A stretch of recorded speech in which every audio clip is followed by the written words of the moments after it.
Good morning, class 10, unit number 6. We have learned yesterday frequency distribution, and we also have learned that frequency distribution is of two types. One is discrete and the other one is continuous. So today we are going to talk about concept involved in continuous frequency table. The following terms are used in continuous frequency distribution. First one is class limit. Each class or group is defined by two values. One is small and the other one is large.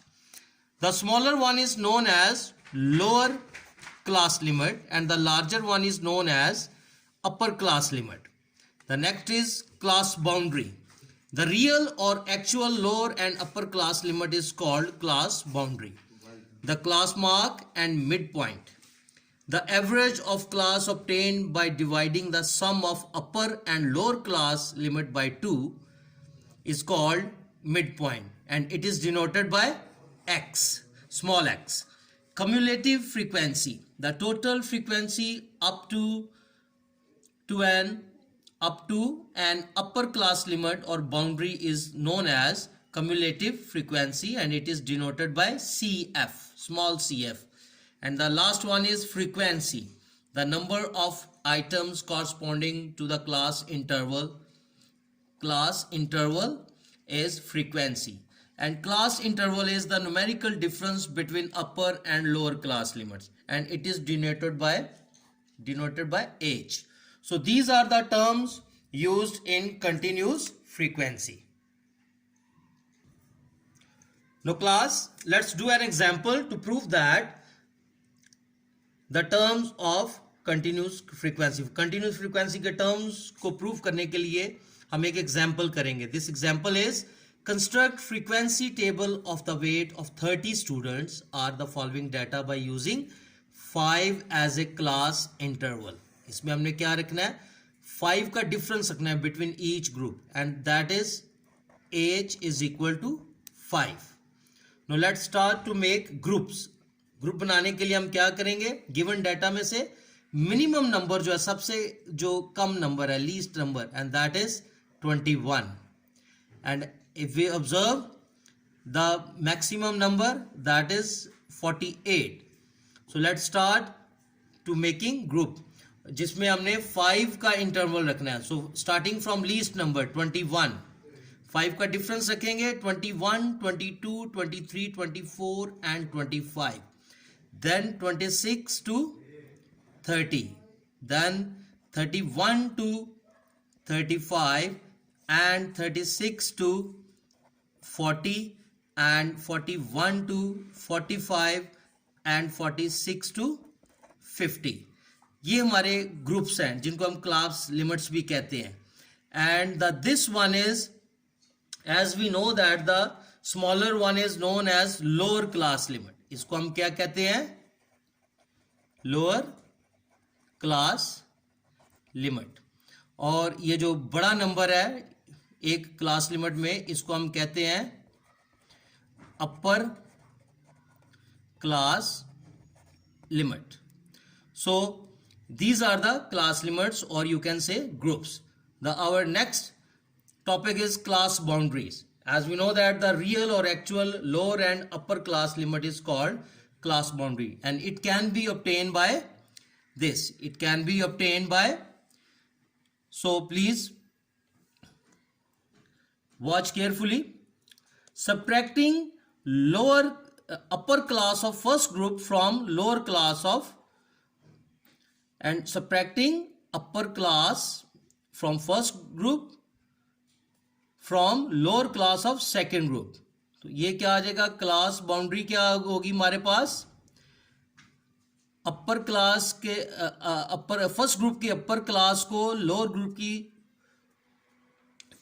Lower limit class जो है second group है उसमें से minus करना है. First number 25 from first group upper class, subtracting from lower class 26 from second group. 26 में से इसको माइनस करेंगे और divided by 2. 26 -25 is equal to 1 and divided by 2 we get 0.5. अब क्लास बाउंड्री होता ये है कि हर लोअर क्लास में से 0.5 को माइनस करना है और अपर क्लास में ऐड करते जाना है. 21 में से माइनस करेंगे तो वी गेट 20.5 एंड इसमें ऐड करेंगे तो 25.5. 26 में से माइनस किया तो 25.5, 30 में ऐड किया तो 30.5, इसमें से 31 में से माइनस किया 0.5 को तो 30.5, 35 में ऐड किया तो 35.5.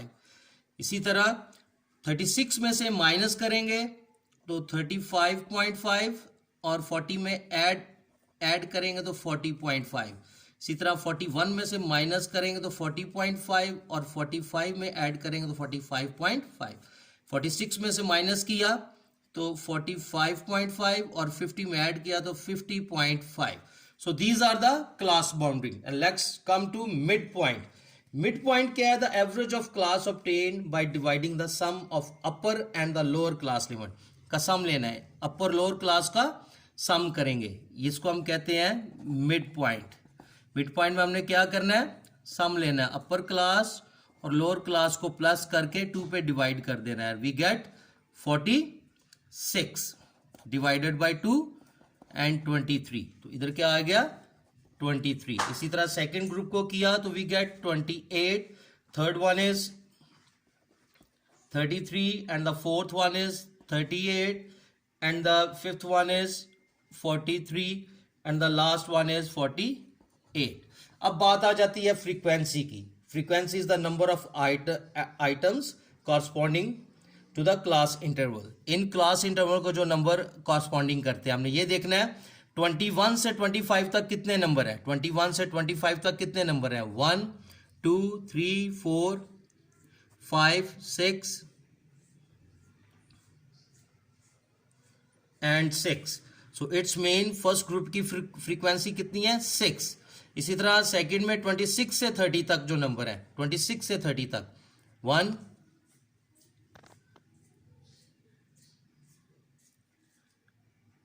2 3 4 5 6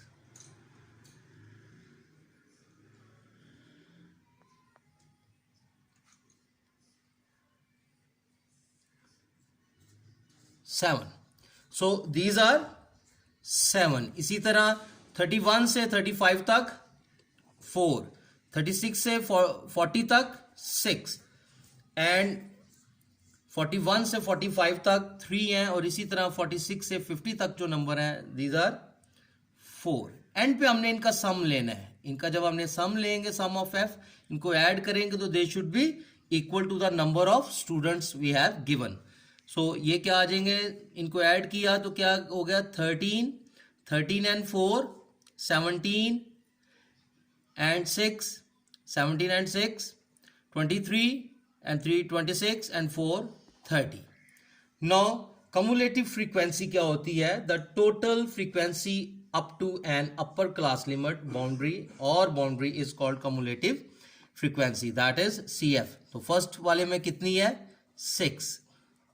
सेकेंड वाले में 6 plus 7 is equal to 13 and then 13 plus 4 is equal to 17 and 17 plus 6 is equal to 23 and 23 plus 3 is equal to 26 and 26 plus 4 is equal to 30.